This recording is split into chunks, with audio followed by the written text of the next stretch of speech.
Salut, c'est Cyril, j'espère que vous allez bien. Alors aujourd'hui, comme vous l'avez vu, on va parler du meurtre de la jeune Lola. Alors je vais essayer d'aborder le sujet sous quelques chapitres. Le premier va être tout simplement de dire aux parents ce que je pense de ce meurtre si jamais ils tombent sur cette vidéo.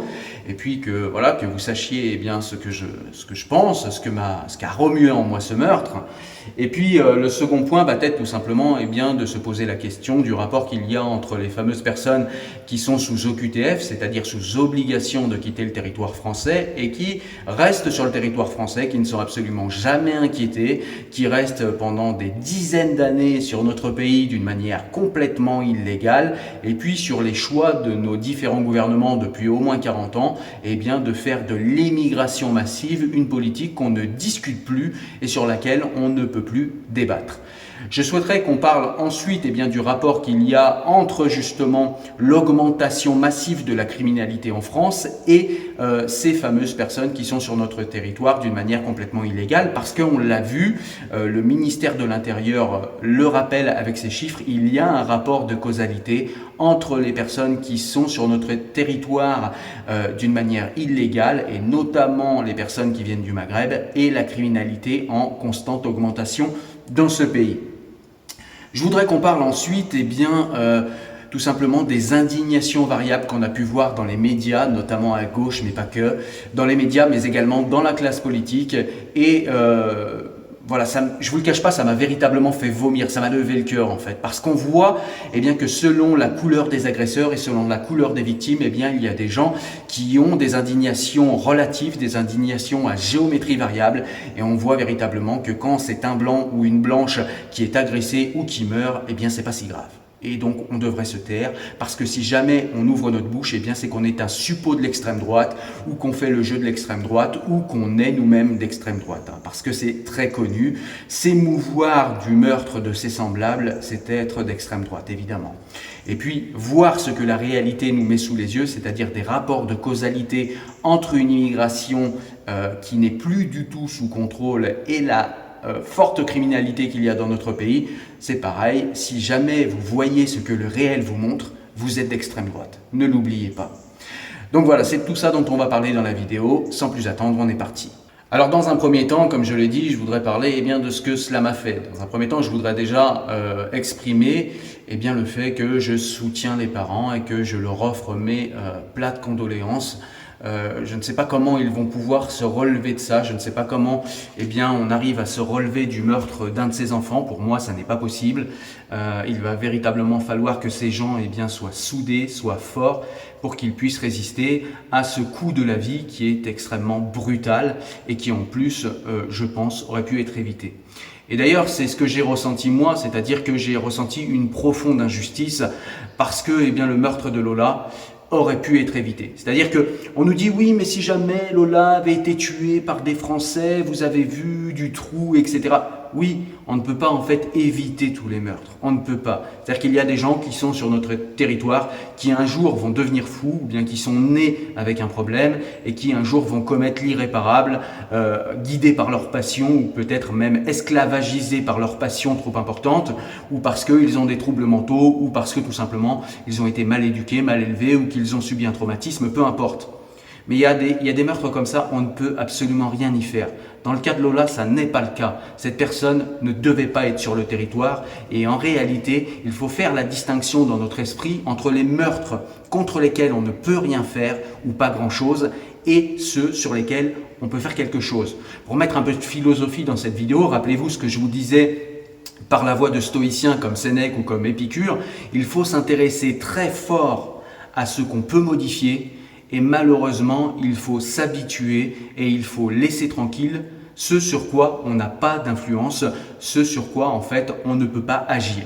Et là en l'occurrence, on voit qu'il y a une distinction à faire, c'est tout simplement ces meurtres sur lesquels on ne peut rien faire, c'est-à-dire que quand on vit dans un pays de liberté, quand on est libre, il y aura forcément toujours des meurtres, parce qu'il y aura forcément toujours des fous pour péter les plombs, pour se laisser aller à des comportements inadéquats, etc.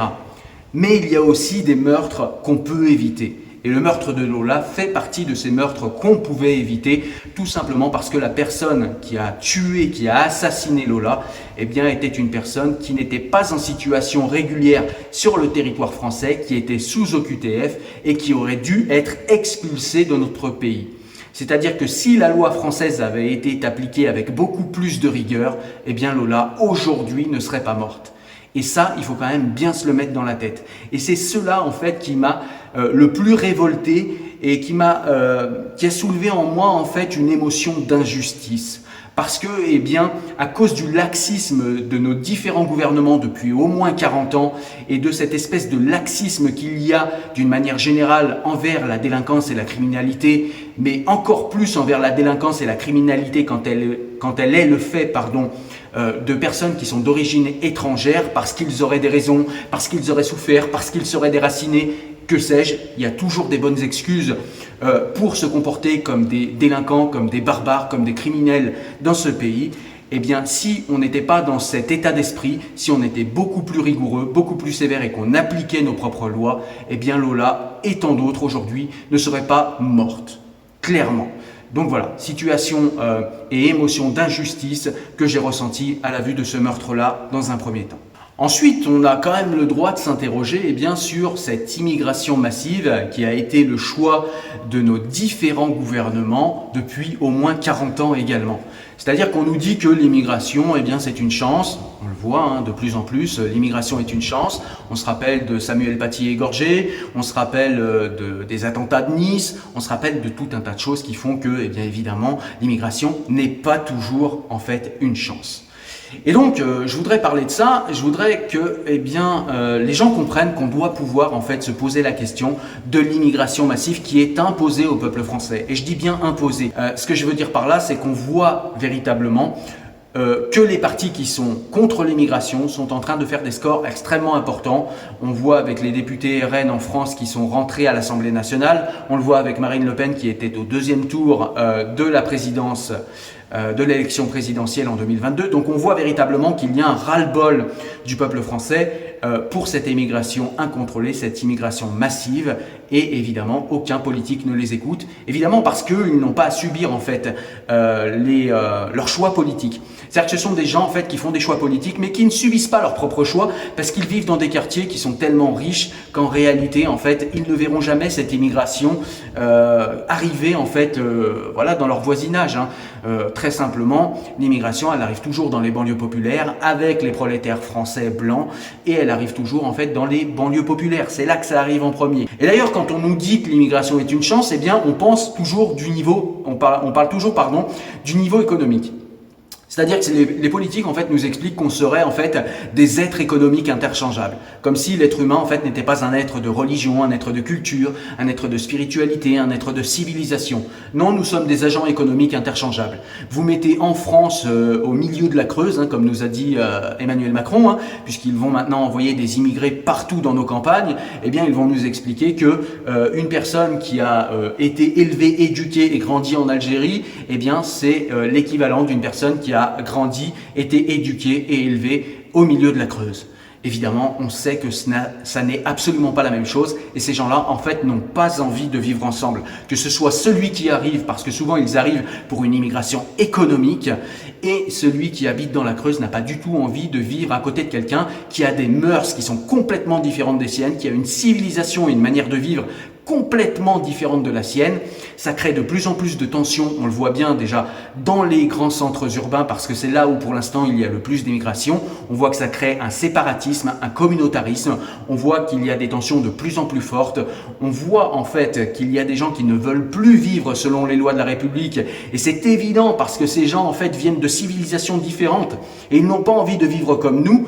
Et il faudrait se taire, il faudrait ne pas regarder ces faits-là, parce que regarder tout cela, dire ce que la réalité nous renvoie, c'est être d'extrême droite, c'est être un nazi, c'est être le nouveau Hitler. Alors évidemment, au niveau de l'immigration, il faut quand même distinguer les choses, c'est-à-dire qu'il y a des gens qui quittent des régimes comme l'Iran, qui quittent l'Algérie, qui quittent en fait leur pays tout simplement pour venir en France parce qu'ils admirent la France, parce qu'ils aiment la France, parce qu'ils veulent vivre comme des Français. Évidemment, ces gens-là ne poseront jamais de problème. J'en connais tout un tas autour de moi et ces gens-là ne posent absolument pas de problème. Au contraire, ils veulent devenir tout simplement des Français comme les autres. Et très souvent d'ailleurs, la gauche les renvoie à leur civilisation à cause de leur couleur de peau. Et là, on est dans ce qu'on appelle le racisme de gauche, dont j'ai abondamment parlé sur la chaîne. Je te laisse regarder ça. Mais voilà, il faut faire véritablement la distinction entre ces gens qui veulent s'assimiler au savoir-vivre français, quand bien même au niveau religieux, ils gardent l'islam. Il y a des musulmans qui vivent comme des Français. Ça ne pose absolument aucun problème. On va me dire, je sais dans les commentaires, que ces gens-là n'existent pas, que ces gens-là sont peu nombreux. Oui, ces gens-là sont peu nombreux. Ils existent malgré tout et je dois parler d'eux, même s'il n'y en avait qu'un. Ces gens-là, il y en a quand même des milliers. Moi, j'en connais beaucoup. Et il y a une immigration qui ne pose absolument pas de problème, qui s'assimile à la manière de vivre française et qui sont véritablement une chance pour nous, tout simplement parce que, eh bien, depuis leur pays, ils ont tellement admiré notre civilisation et notre manière de vivre qu'ils ont voulu s'en inspirer d'abord dans leur pays, puis venir en France, eh bien, tout simplement pour vivre comme nous et pour être des citoyens français comme les autres. Et puis, quand on parle de l'immigration massive, eh bien, il y a un argument aussi qu'on nous donne souvent, c'est que, eh bien, les Français, les Européens en général, ne font plus assez d'enfants. Alors c'est assez récent en France parce qu'on a toujours eu une bonne natalité et on a toujours eu en fait un bon taux de natalité en France, tout simplement parce qu'on avait une politique familiale qui était importante, une politique familiale qui incitait les Français à faire des enfants. Et on nous explique aujourd'hui que comme on n'a plus cette politique, je crois que c'est François Hollande qui a commencé à mettre un coup de frein dans cette politique en fait de stimulation du taux de naissance chez les Français. Il nous explique que, eh bien, il faudrait aujourd'hui de l'immigration pour combler en fait ce déficit démographique, parce que vous le savez, eh bien, on a besoin en fait d'une croissance démographique pour avoir une croissance économique, et puis également on a besoin d'avoir une croissance démographique pour payer les retraites, parce que on est dans un système de retraite par répartition. Je rentre pas dans les détails, j'imagine que vous savez de quoi je parle. Mais c'est-à-dire qu'en fait, on est en train de nous expliquer, c'est pour ça que je vous parle de ça, on est en train de nous expliquer aujourd'hui qu'au lieu de fabriquer de nouveaux petits Français, au lieu d'avoir une politique familiale incitatrice afin que les Français fassent plus d'enfants, eh bien on nous explique que non, on va plus faire de Français et puis on va recueillir les immigrés de partout dans le monde, encore une fois, comme si nous étions des agents économiques interchangeables, dénués de culture, dénués de civilisation, dénués de religion, dénués de mœurs. Et ça, c'est complètement idiot, mais c'est totalement cohérent et logique avec une élite mondialisée, ce qu'on appelle la fameuse culture de Davos, c'est-à-dire ce sont des gens en fait qui n'ont plus aucun intérêt pour les nations, qui n'ont plus aucun intérêt pour les peuples et leur culture, qui veulent tout simplement qu'on vive dans une espèce de grand rassemblement où toutes les mœurs, toutes les civilisations, toutes les morales, et bien tout ça en fait soit complètement dissous les uns dans les autres et qu'on ne soit plus que des agents économiques complètement neutre. Bien évidemment, ça ne fonctionne pas comme ça et on le voit en France, je le répète, il y a de plus en plus de tensions parce qu'il y a des gens qui veulent vivre d'une manière dans un pays qui vit d'une manière complètement différente.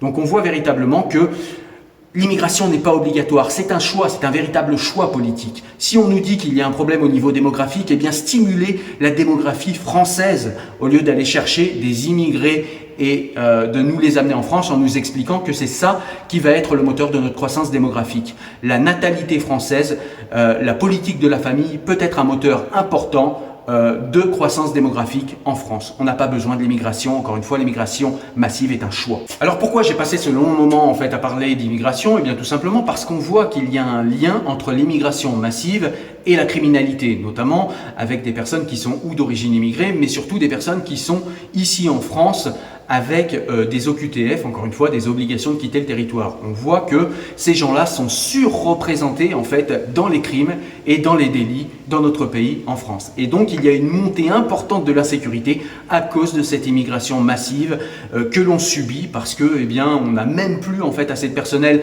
pour expulser ces gens. De toute façon, les pays desquels viennent ces gens ne veulent plus reprendre leurs ressortissants et nous avons des gouvernements extrêmement faibles qui n'arrivent pas à créer un rapport de force qui soit positif pour nous, un rapport de force qui soit à notre avantage. Pourtant, nous sommes un grand pays, pourtant nous aidons beaucoup ces pays au niveau financier. Eh bien, nos gouvernements, en fait, sont faibles, sont lâches et refusent de créer un rapport de force qui obligerait en fait tous ces pays à prendre leurs ressortissants, notamment les délinquants, notamment les criminels. Et puis le dernier point dont je voulais parler, je l'ai dit, eh bien c'est tout simplement le traitement politique et le traitement médiatique du meurtre de Lola. Alors on nous explique aujourd'hui que si jamais on s'émeut du meurtre de Lola et si on essaye de voir dans le meurtre de Lola, eh bien un fait autre chose plutôt qu'un fait divers, quelque chose de plus important qu'un fait divers, un fait divers symbolique et un fait en fait qui dit quelque chose de l'état d'insécurité de notre société et qui dit quelque chose en fait du laxisme qu'il y a concernant l'immigration, eh bien ça veut dire qu'on est d'extrême droite. Et moi je rappelle à tous ces gens, qu'ils soient de droite et de gauche, mais honnêtement c'est plus souvent à gauche qu'on a ce genre de discours, et je rappelle également à toute la presse de gauche, eh bien que ces gens n'ont pas attendu ne serait-ce que 48 heures avant de récupérer George Floyd, alors qu'on ne savait absolument rien de l'affaire. On nous expliquait que c'était un crime raciste et qu'on devait mettre genoux à terre, genoux que je n'ai absolument d'ailleurs moi-même jamais mis à terre, et j'imagine que vous qui me regardez non plus. Mais voilà, on nous demandait de mettre genoux à terre, de communier dans un espèce de grand racisme systémique qu'il y aura en Occident, alors qu'on on fait partie de la civilisation qui accueille le plus de ressortissants d'autres civilisations, mais non, on serait la civilisation la plus raciste au monde, et donc on devrait poser genoux à terre pour ces choses-là. Donc on voit bien que là, au niveau récupération politique par la gauche, en fait, il n'y a pas mieux pour promouvoir cette fameuse immigration de masse dont je vous ai parlé juste avant, parce que le but est à chaque fois là, en fait, quand ils récupèrent ces fameuses victimes comme George Floyd ou comme Adama Traoré, eh bien à chaque fois, en fait, c'est pour promouvoir une politique d'immigration massive et culpabiliser le peuple, le grand peuple français et le grand peuple occidental en lui disant que s'ils n'acceptent pas absolument tout des immigrés qui viennent dans leur pays, s'ils n'acceptent pas de renier leur civilisation et leur culture même, eh bien ça veut dire qu'ils sont racistes, ça veut dire qu'ils sont d'extrême droite. Et quand bien même ils pleureraient leur propre mort, qui sont d'origine franco-française ou d'origine occidentale, qui sont blanches, eh bien si jamais ils s'avisent de faire ça, eh bien ce sont de gros racistes. Et si jamais en fait ils posent la question du fait qu'on ait de plus en plus de criminels, d'agresseurs et de délinquants qui viennent d'autres pays, qui viennent d'autres civilisations et qui soient des immigrés, eh bien ça veut dire véritablement qu'on est d'extrême droite et raciste. On n'a pas le droit de poser cette question, et si on n'a pas le droit de poser ces questions, c'est tout simplement toujours pour promouvoir en fait cette fameuse politique d'immigration massive. On ne doit pas poser de questions, on doit l'accepter, sinon on est d'extrême droite pour ces gens. Je voulais rappeler également le traitement médiatique et politique qu'il y avait eu, notamment Mélenchon pour la gauche, mais également tous les médias de gauche, et bien comment ils avaient traité l'affaire Adama Traoré. Encore une fois, ils n'ont pas eu de délai de décence, ils n'ont pas non plus eu la décence d'attendre les résultats d'enquête, alors que dans le cas d'Adama Traoré, on n'est pas dans le cas, comme c'est le cas pour Lola, d'une personne complètement vierge de tout crime et d'une personne en fait totalement innocente comme l'était Lola. Non, Adama Traoré c'était un multirécidiviste, un délinquant et même un criminel puisqu'il a violé un de ses collègues en prison dans sa cellule. Donc c'est ce genre de personne que défend la gauche et que défend en fait tout simplement la presse médiatique de gauche, tout simplement, encore une fois, pour promouvoir l'immigration massive. Et nous n'avons pas le droit de pointer du doigt le fait qu'Adama Traoré était un délinquant qui est mort accidentellement parce qu'il a essayé d'échapper à la police. Eh bien non, on en a fait une espèce de sainte victime, tout simplement parce qu'il est noir et parce qu'on est dans un pays où vous êtes une victime quand vous êtes noir et vous êtes forcément un agresseur quand vous êtes blanc. Quand bien même la personne qui a arrêté Adama Traoré, en plus, était noire. Mais voilà, c'est la police française, c'était un noir, forcément. S'il était dans la police, ça veut dire que c'était un bounty, donc c'était forcément un traître, donc c'était forcément en fait quelqu'un qui était récipiendaire de ce fameux racisme systémique dont nous rabat les oreilles les sociologistes de gauche qui ont loupé leurs études, ou bien la presse de gauche qui, encore une fois, essaye de promouvoir ces politiques d'immigration massive. Voilà, donc j'aimerais que chacun en fait se rappelle de tout ça, se rappelle que si jamais on essaye de voir et de réfléchir à ce qui s'est passé avec le meurtre de Lola, nous ne sommes pas des personnalités qui récupérons un crime, nous ne sommes pas des personnalités d'extrême droite, nous sommes simplement des personnes qui nous posons des questions, qui nous demandons pourquoi des personnes qui n'ont pas à être sur notre territoire sont sur notre territoire. Nous nous posons la question aussi pourquoi ces personnes d'origine étrangère sur notre territoire font grimper le taux d'homicide, font grimper le taux de crimes et délits, et tout simplement quand il y a un fait comme ça. C'est-à-dire que, je vous l'ai dit, on est tenté de nous dire que, dans le cas de Lola, on est dans le cas d'un simple fait divers. Mais un fait divers, en fait, quand il se répète, et c'est le cas pour ces fameux immigrés qui fabriquent, je l'ai dit, de la délinquance et de la criminalité dans notre pays, ce sont des cas qui sont récurrents. Et quand ces cas sont récurrents, on doit, en tant que politique et même en tant que citoyen, et c'est ce que je fais avec vous dans cette vidéo, on doit se poser la question de ce que ça veut dire. On doit se poser la question de comment éviter ces crimes-là. On doit se poser la question au niveau niveau politique. Donc il n'y a absolument pas de récupération quand quelqu'un essaye de comprendre au niveau politique eh bien, ce meurtre-là et de comprendre comment on aurait pu l'éviter et de comprendre comment à l'avenir on peut l'éviter. Au contraire, les médias de gauche et les politiques de gauche voudraient qu'on mette ce fait sous le tapis, on n'en parle plus. Le criminel est d'origine étrangère et donc eh bien, il ne faut pas en parler parce que sinon on va pouvoir et on va même devoir réfléchir politiquement à la mise en cause de cette fameuse politique d'immigration massive et peut-être la remettre en cause et peut-être se dire que eh bien, ce n'est pas tant une chance que cela et peut-être qu'on peut la réduire. Mais vous le savez, à chaque fois qu'on parle de réduction de l'immigration massive, on est taxé d'extrême droite, on est taxé de personnalités néo-nazis, d'admirateurs d'Hitler, quand bien même ces gens ne se rappellent plus que des gens comme Jaurès étaient anti-immigration parce qu'ils avaient compris que l'immigration était l'armée de réserve du capital, comme disait Marx, c'est-à-dire que ces gens sont corvéables à merci, ils viennent de pays où on leur donne 3 cacahuètes pour faire un travail, ils arrivent ici, on leur donne un SMIC, ils sont corvéables à merci, évidemment. Et ça, eh bien le patronat, il adore ça, les multinationales, elles adorent.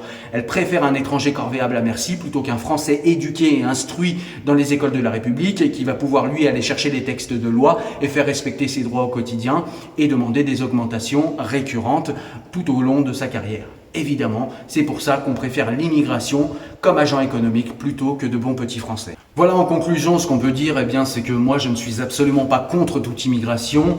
Il y a des gens qui viennent en France, je l'ai dit, parce qu'ils aiment notre culture, ils aiment notre pays, ils veulent vivre comme nous. Ces gens-là sont les bienvenus.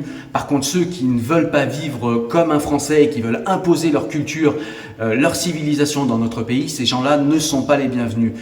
Les immigrations qui sont là pour faire monter les taux de criminalité et les taux de délinquance, c'est pareil, ils ne sont pas les bienvenus sur notre territoire. Tous les autres sont absolument bienvenus, quand bien même ils seraient musulmans. Il y a des gens qui vivent leur islamité dans le privé et qui ne posent absolument aucun problème et qui vivent comme des Français sans aucun problème également. Ces gens-là sont mes frères et sœurs en République, sont mes frères et sœurs en francité et je n'ai absolument aucun problème contre eux. Notre pays peut également s'enorgueillir en fait de faire de se donner comme devoir eh bien d'accueillir les exilés politiques, c'est-à-dire ces gens qui dans leur pays seraient menacés, dans leur pays seraient massacrés, dans leur pays seraient tués. Eh bien continuons à accueillir ces gens, mais vérifions qu'on n'est pas dans le cadre d'une immigration économique et de gens qui cherchent simplement en fait une meilleure condition dans notre pays. Nous n'avons pas vocation et nous n'avons pas de toute façon la possibilité d'accueillir toute la misère du monde. Nous n'avons pas la possibilité, je le répète, parce que beaucoup de gens pensent mathématiquement que toute la population d'Afrique tient en France. Ça ne fonctionne pas. Il faut que ces gens en fait améliorent leurs conditions dans leur propre pays. On peut les aider pour ça et c'est déjà le cas d'ailleurs. Il y a beaucoup d'argent qui part en Afrique, des pays occidentaux et notamment de la France pour aider au développement de ces pays. Qu'ils travaillent dans leur pays pour annihiler la corruption qu'il y a dans leur pays afin de se construire de meilleures conditions dans leur pays. Aujourd'hui, on accueille tout le monde, y compris des gens qui détestent la France et qui forcément vont détester les Français et vont s'attaquer au mode de vie français et vont s'attaquer aussi parfois aux Français même. Voilà, écoutez, j'espère que vous avez aimé la vidéo, que ça a pu vous apporter des éléments de réflexion. Si c'est le cas, eh bien partagez ces éléments de réflexion avec vos amis, avec votre entourage, avec vos réseaux sociaux. Vous pouvez également partager la vidéo si jamais vous pensez que ça peut être utile. N'oubliez pas à mettre un petit like si vous avez aimé la vidéo. Abonnez-vous si ce n'est pas déjà fait pour être au courant eh bien, des prochaines sorties de vidéos, puisque je le rappelle ici, on parle d'actualité comme c'est le cas dans cette vidéo, mais on parle également et surtout de livres. Et donc, eh bien, vous pourrez ne louper aucune vidéo si jamais vous êtes abonné et que vous mettez la petite notification qui va bien. Moi, je vous dis à très bientôt pour une prochaine vidéo. Portez-vous bien. Ciao.